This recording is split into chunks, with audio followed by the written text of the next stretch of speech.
Hello friends, this is Jasu and today I am going to be playing some Risk of Rain for you guys. As those of you who have been following the channel might remember that I did a Baku log entry for this game, where I sort of basically just did a blind playthrough, essentially, and gave kind of my first impressions of the game. I have played a fair bit of the game since then. I've gone through, I've beaten the game with every class, I've unlocked all of the items, gotten all the achievements, basically 100% completed the game. As you can see, I got all the artifacts here too. Yeah, I ended up enjoying this one a whole lot as I played through it further, even more than I enjoyed it in the previous video that I did. And I decided, yeah, it's just a really fun game. Awesome sort of podcast listening, basically. It's I kind of have like a rotation of games that I just sort of games that are good playing while listening to a podcast in the background, just something mindless to set your brain on while listening to something else. And this was one of those for me, basically, for the last couple months or so. So yeah, I've been playing a lot of Risk of Rain, and yeah, I've decided that I've already gone through and played through all the classes and beaten the game with all of them, and I decided I'm gonna do that again to see if I can do it any faster. Some classes ended up being kind of tougher to do than others. I think the Enforcer was probably the class that took me the longest to beat the game with. I think it's maybe the weakest class in the game, I don't know. It took me longer to beat the game with, it took me more tries to beat with the Enforcer than the others, at least I'll say. As far as the settings go, my favorite way to play the game is just vanilla on the hardest difficulty, Monsoon. The artifacts do kind of neat things. They're kind of fun to play with a little, once in a while. But I just find the game more enjoyable without them. Like, there's not any single artifact that I would enable and think that the game was improved by having it enabled. It's kind of different. Good for some variety, but I prefer to play without them. We're going to start off with the Huntress, which is one of the classes that I did not unlock. Or which class did I unlock in my Baku log video that I did way back in the day? I don't even remember. I think it was the Bandit I unlocked back then. And I've obviously unlocked everything since then. But so here we are playing the Huntress. This is honestly a class that I think is pretty similar to the Commando, in that a lot of the power of this class comes through just a lot of the utility of her skills. You've got an AoE sort of line shot, you've got a sort of AoE explosion shot, and also your little teleport thing, which is kind of analogous to the Commando's dodge, although not nearly as useful. Although the main benefit of this class is actually a sort of passive ability that she has, which is, as you've seen me doing all this time, is that you can move while shooting. Every other class in the game requires you to stop moving in order to shoot, but the Huntress lets you move while shooting, which is pretty awesome. And when you're moving, it auto-faces to any enemies that are near you as well, so you can move backwards and shoot in the opposite direction, which is pretty great. I mean, obviously it would be a pretty useless ability otherwise. But pretty great. And honestly, I think the Huntress is one of the better classes for that reason. Her main weakness, though, is again, like I mentioned, her sort of lack of a really good dodge ability. You've got like this short-range teleport, which is kind of okay in some circumstances, but it's not nearly as useful as say the dodge roll that the basic Commando class has. Like the dodge roll makes you invincible for like a full second and gives you a lot of distance. Whereas, the teleport is just a short-range, instantaneous zip, basically. It's not really very useful for getting out of the way of much of anything, really. So, and for that reason, I think the Huntress is... she's a powerful class. It's just she requires a few items in order to sort of unlock her full potential. Basically, you want movement speed, I think, mainly. Not even a ton of movement speed, just like a goat hoof or two to make sure that the enemies you're running away from won't catch up to you.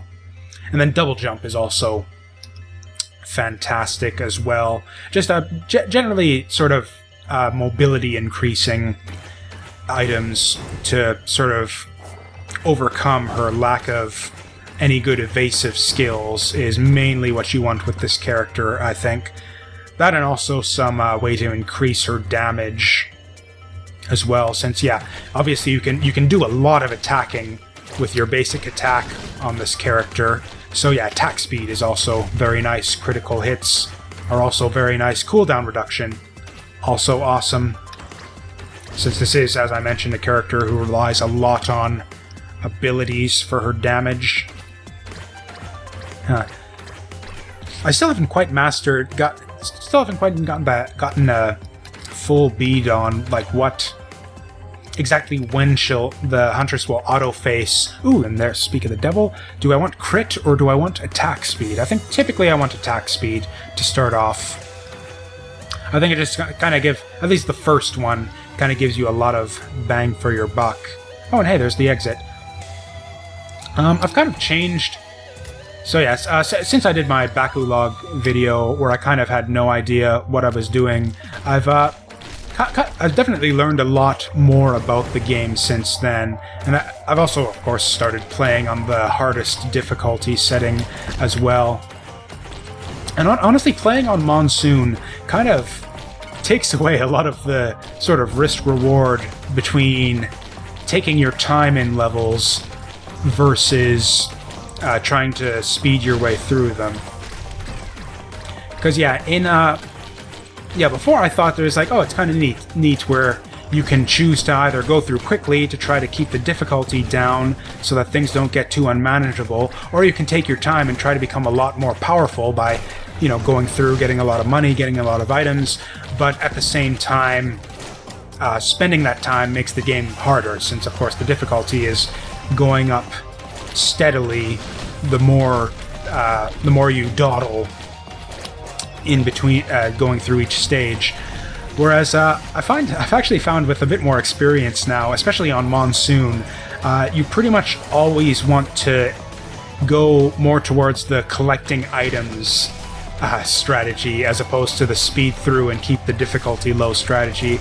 And the reason for that is, especially on Monsoon, so the difficulty goes up so quickly that there's just no way that you'll beat the game before it gets up to the maximum difficulty. By the time you get to the final stage, you are going to be on ha difficulty, and there's always some exceptions. If you get some like massively awesome overpowered item combo, then I guess you might be able to speed your way through. But in general, you're always going to be at maxed out difficulty by the time you make it to the final stage. And for that reason, you really want to focus, I find, on gaining items throughout the stages more so than anything, to make sure that you're ready for that time when you get to that maxed out difficulty. Basically, you want to gear up and get powerful enough so that you can actually handle that final difficulty and just sort of maintain equilibrium so that things don't get completely unmanageable. Even so, I do kind of like to make good time going through the levels, and in fact it was a little bit of a mistake to hang out in this area so much. It was kind of an advantageous position.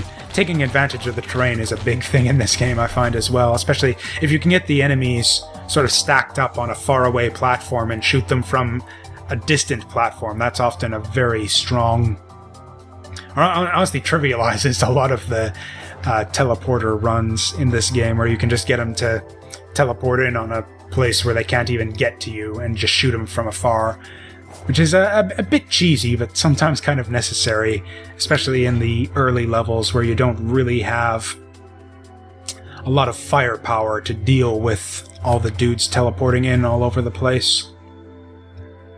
So yeah, I've definitely shifted my strategy very heavily towards going slow, going through the levels, getting a lot of money, and trying to collect all the items in every level. Which might make for slightly boring viewing, maybe. Or you know what, there were some chests back in the previous part of the stage, so honestly, even this is pretty slow, even for my current strategy. I'm usually able to beat the first stage before we get to hard difficulty. Usually I've like just made it to medium by the time I finish the first level. But and actually, with that said, time is still kind of a factor. Like, in fact, we have some pretty decent items at this point. I don't really want the weakest drones in this game, I think, are pretty useless. They die much too easily. I think I'm just gonna... Okay, we got the Quib. That's a decent use item. Yeah, I think I'm just gonna hang out on this thing. I don't really feel like wasting too much more time. So I'm just gonna hang out on this thing, and oh, that's even more useless. I say more useless after saying that the Thwip was decent. It's decent, but there's certainly much better items you can get. Yeah, let's just, for the sake of the video, let's just move on. We've gotten some decent items already, lucked out with the syringe and the armor and everything. And the monster teeth, they're really good as well. Yeah, I think it's definitely time we can move on from here. And hopefully, I generally prefer the not the cave, yeah, the Sky Meadow, I think is the easier of the second stages. I still find that the second stage is often kind of the make or break point of a lot of runs. It just seems to me that it's a big difficulty spike up from the first stage. Oh, hey, this will let us make up for some lost time. If I want to go straight for the exit, though.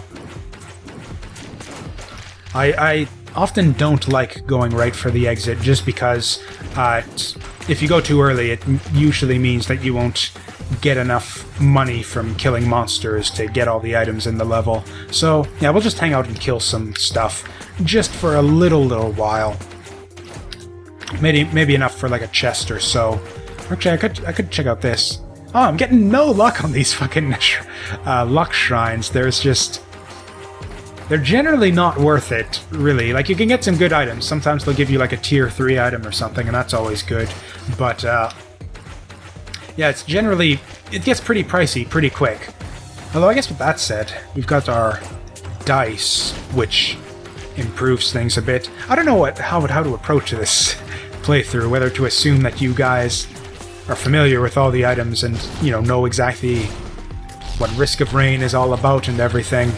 Oh, wow, Quib is way worse than I remembered. Oh, well.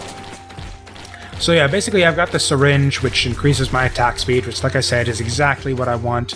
I've got the dice, which basically every time I fail a shrine, and yeah, those shrines are basically just a random chance to get an item you spend some money and you have a chance to get an item, and the dice make it so that every time you fail one of those, it basically gives you a stack that increases your chance to land a critical hit, which, and it is again another good thing that you want with the Huntress, is just critical hits for DPS, and it's especially good if you can get, I forget what it is, I think it's the ring, the soul ring or something that gives you decreased cooldowns every time you land a crit. So yeah, it combos nicely with a lot of stuff, particularly more damage and more attack speed.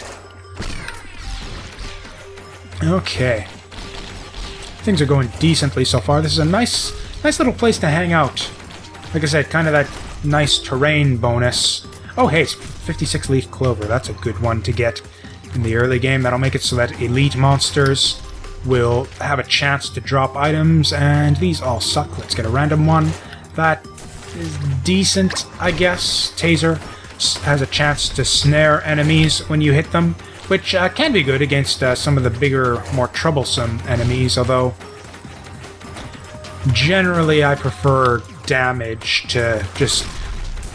Yeah, it's just... I prefer damage to just, debuffs on enemies. The best debuff you can land on an enemy is death, of course, which is what more damage will get you. And actually, there is an item that'll actually let you land death on enemies. The sniper scope is another good one to have, especially if you have a lot of attack speed. Okay. Yeah, Huntress is so good though. It's like often there's a lot of sort of running and repositioning and sort of find a good vantage point to fire from, whereas the Huntress is really good since it lets you just kind of run back and forth. Just spamming all your skills and just running away. Later on in the game, it becomes a bit trickier since you got like basically a bunch of enemies kind of surrounding you and enemies that move a lot faster. Especially flying enemies can be a big pain later on. But yeah, early on it's pretty easy to just kite enemies forever with the Huntress. She's a really strong early game class, although I find it has some difficulty, unless you get some really good items, has some difficulty keeping the sort of giant strong mobs you find later on in the game under control. So for that reason, we definitely want to get ourselves some good items in this stage. Okay. In fact, yeah, let's just ignore the enemies for the time being and go exploring throughout the rest of the stage. It would be really nice to find a movement speed item we still don't have.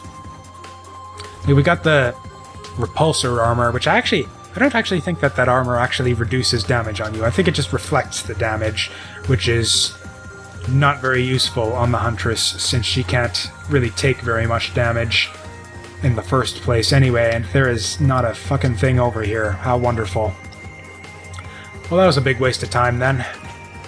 Oh wow, so there's like hardly any treasure in this level. This was a terrible level for me.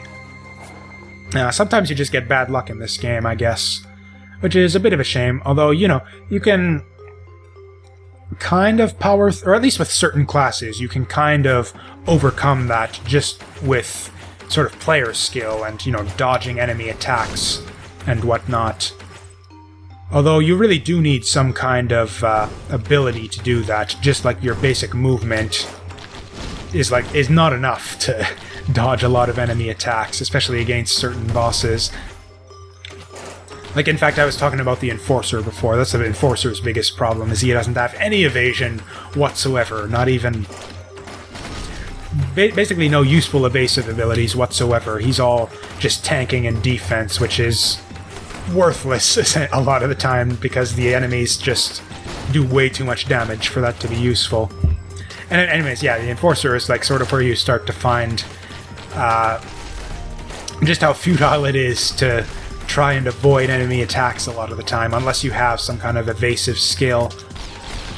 No, we haven't even beaten the boss yet. Yeah, Rich has got nothing but garbage in this level. How terrible.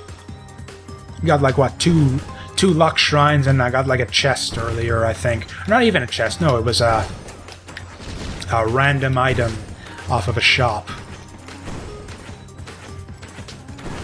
We got all this money, too. All this money and nothing to spend it on. How lame.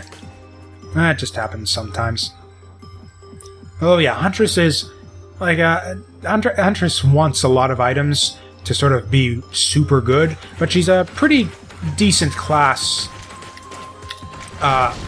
even without items, simply because of that ability to strafe.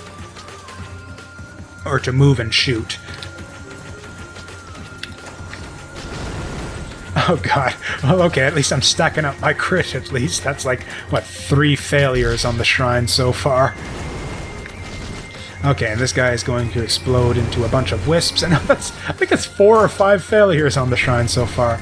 Oop, that is an egg, which is, as I recall, not a very useful item, just for health. Basically, enemies drop health sometimes now, which is fine, I guess, but, I mean, you know, health is nothing to sneeze at. It's always good to have more health. The question is, do I want to keep going for the shrines, or do I want to just take my crit and leave? I definitely want items more than I want crit stacks, so... okay, that's worthless. That's like probably the decoy, which is the most useless item in the game. Worse than useless, because actually, I don't know if it's been fixed yet. There's a bug where if you use the decoy item at certain points in the game, it'll crash the game. One of those points being at the final boss. That happened to me once. It was actually on my my minor run, which was another difficult class to finish, that I ended up discovering that bug where decoying on the final boss crashes the game. Not a fun time. I was almost tempted to... Ooh, that is a very good use item. It's not that great for this class, though, and I've got Monster Teeth, so I kind of want some offensive power. So that is then an invincibility shield there. You activate that, and you basically become immune to damage for, I think it's 8 seconds. And that was rather fast. Did that Colossus spawn before I hit the teleporter? That does happen sometimes. Yep, it did indeed. We've got a double Colossus going on here, which is actually good. Colossus is probably the easiest boss in the game, and yeah, the more bosses we get, the more items we get, so that's pretty good. Oh, what the hell? Is that a Vagrant? No, it's not a Vagrant. That's like one of the jellyfish from the final level. I don't think I've ever seen one of these guys outside of the last level. That is really weird. Or is it a Vagrant? Or not the Vagrant. Yeah, Wandering Vagrant, I think is the name of that boss. Yeah, yeah, it's big enough. I think that is the boss. So we've got like a triple boss encounter here, except it has like a health bar over it instead of the boss health bar, which is a bit weird. Oh well. I guess we'll see if it drops an item. That'll be the surefire way to tell if it's an actual boss or not. Oh yeah, it's so good to just be able to, yeah, strafe. And of course we've got our Monster Teeth, which really helps our sustain as well. That's another thing you definitely want with this class as well, is just some healing. Either some Life Leech or some Monster Teeth to get some healing on kills. Just any kind of reliable healing. Because just because of the way this, attacks in this game work, you are just kind of walking through the monsters and hoping they don't hit you too bad. Which means you will be taking the occasional bit of damage, and unless you've got some sustain to help you out in the form of some Life Leech or some kind of healing or whatever. Oh, it looks like that was a boss. Got a Toxic Centipede, which is not great. I believe that has a chance to poison enemies if you touch them. We generally want to be keeping our distance from the enemies with this class, so it's not, again, not that great. Oh well. Oh, yeah, okay, I guess that's fine. We are continuing to fail these shrines and stacking up our crit, which is fine, I guess. Oh man, we got it that time, but we got some crit glasses, so that's even more crit. I shouldn't be wasting my money on these shrines, actually. There might actually be good, like, item boxes in the level that I haven't seen yet. Oh god, that was a lot of damage. That was quite a lot of damage. Oh well, Monster Teeth heals us up. Yeah, they definitely made the right call, keeping the Thquib there. Yeah, it's really good. Basically anything that any use item that lets you kill a ton of monsters in one go, like any kind of massive AoE, is a good item to have when you've got Monster Teeth. Oh, I thought that was... Oh, I didn't want to hit the shrine. I wanted to hit the question mark dealie here. That... I don't actually know what that is. That... Panic Mines. Oh yeah, that's not a great item.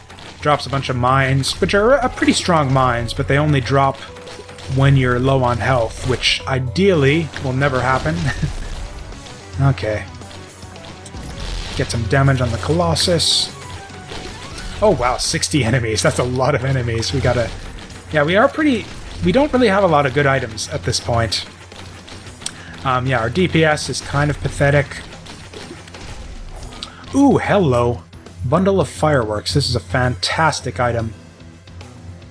Yeah, basically anytime you open up a chest or activate a shrine or basically anytime you press the button to... What is this? Ooh, reduces cooldown of use items. That's pretty decent. Anyways, what was I talking about? I don't remember. Yeah, we need more items, is basically what I was getting at, and good items, ideally. Whoa. Thquib!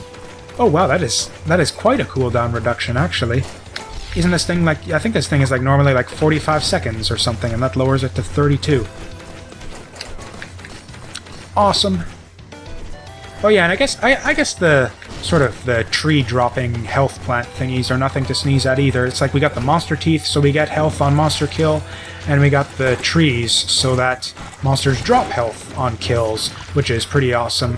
basically, yeah, we're pretty healthy with this build. Don't have a lot of damage outside of the Quib, but yeah, every time we use the Quib, we can kill a lot of monsters and gain a lot of health, which is pretty sweet. All we need at this point is some evasion and some damage. But yeah, and yeah, basically if we don't get those things, yeah, the Huntress is basically the way a lot of this game goes. Is basically you've got one big difficulty spike going from the first to the second stage, and then another even like massive difficulty spike going into the final stage. And basically a lot of what sort of you want to do on the highest difficulty is you spend all your time gearing up and hoping that you end up with enough gear to handle the final stage. And at this point, we are kind of behind the curve.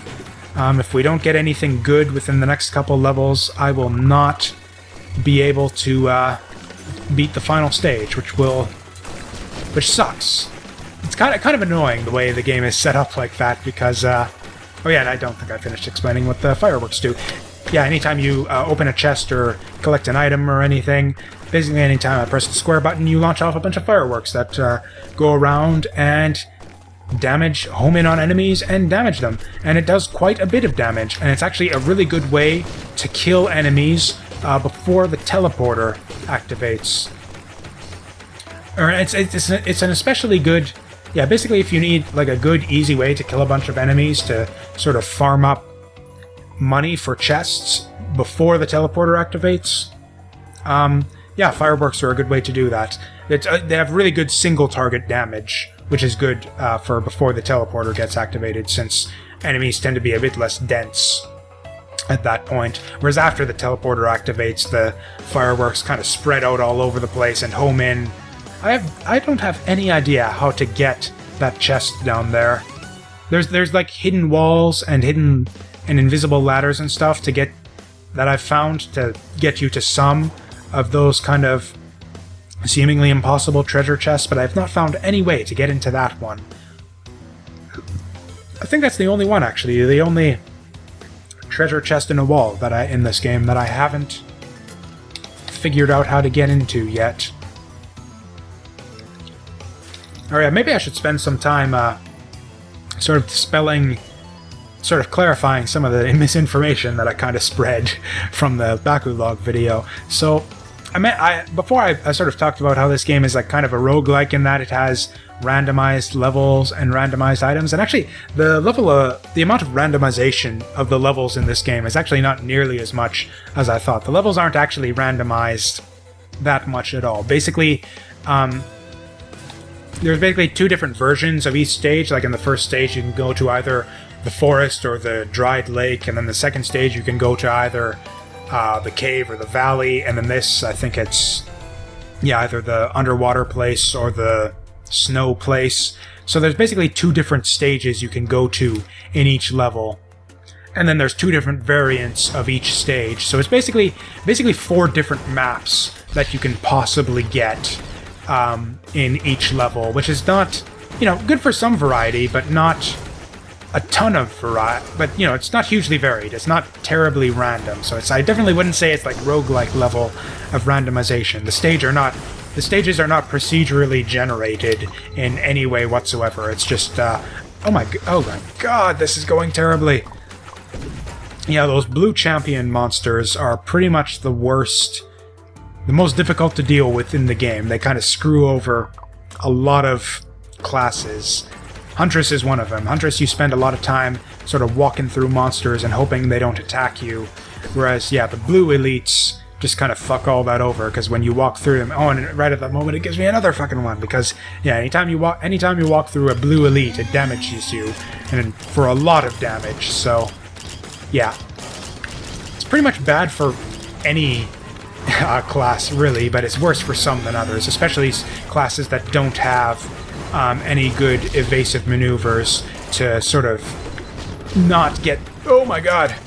That would be embarrassing to die here after talking about how the game doesn't really get super difficult. And oh, okay, we have the teddy bear though, so that's fine. Holy shit! Yeah, this is the point in the game where things get a bit... Yeah.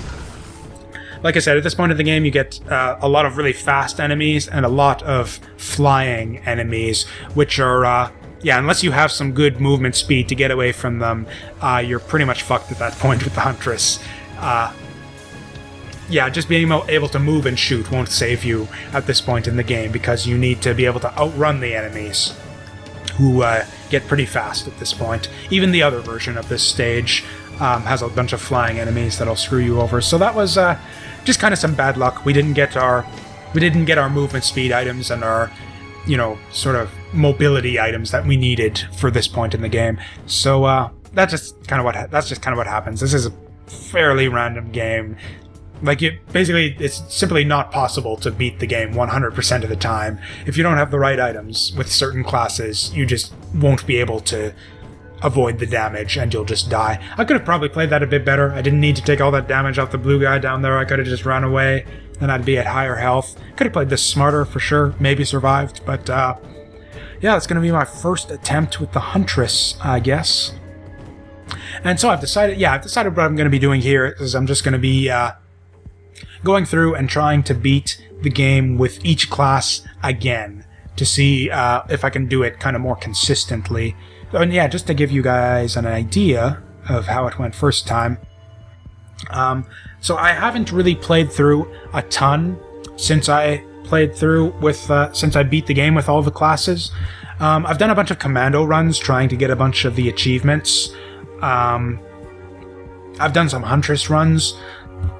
Basically there were some achievements I needed to get to unlock some of the items, and Commando and the Huntress and Commando and the Huntress had like some stupid no damage runs that you needed to do for like the first X stages, which were a huge pain in the ass. So these are kind of inflated, but otherwise I've done a bunch of chef runs because that's my favorite class, and that's just the class I like to play through the most. Other than that, though, I have not really played most of the classes after the first time I beat the game with them, so you can kind of get an idea of how long it took me to beat the game with each class from this chart, apart from the Commando, the Huntress, and the Chef. Like Loader took 8 tries, Acrid took 16, Sniper 11, 14, 10.